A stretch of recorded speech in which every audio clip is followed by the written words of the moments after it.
詩篇103篇，我的心啊，你要稱頌耶和華，凡在我裡面的，也要稱頌他的聖名。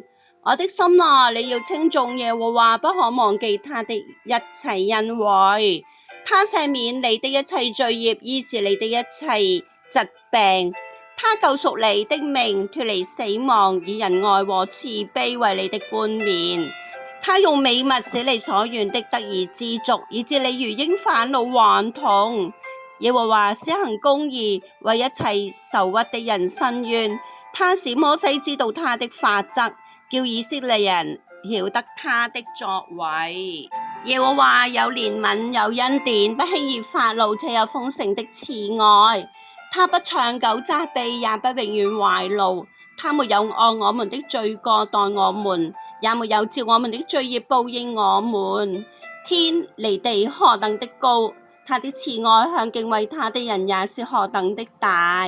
東離西有多遠，他叫我們的過犯離我們也有多遠。父親怎樣憐恤他的兒女，耶和華也怎樣憐恤敬畏他的人，因為他知道我們的本體，思念我們不過是塵土。至於世人，他的年日如草一樣，他發旺如野地的花，經風一吹便歸無有。他的原處也不再認識他，但耶和華的慈愛歸於敬畏他的人，從亙古到永遠。他的公義也歸於子子孫孫，就是那些遵守他的約，紀念他的訓詞遵行的人。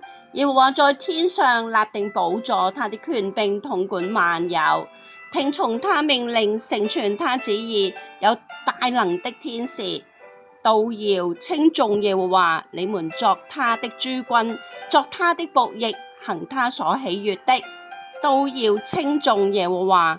你們一切被他造的，在他所治理的各處，都要稱頌耶和華。我的心啊，你要稱頌耶和華。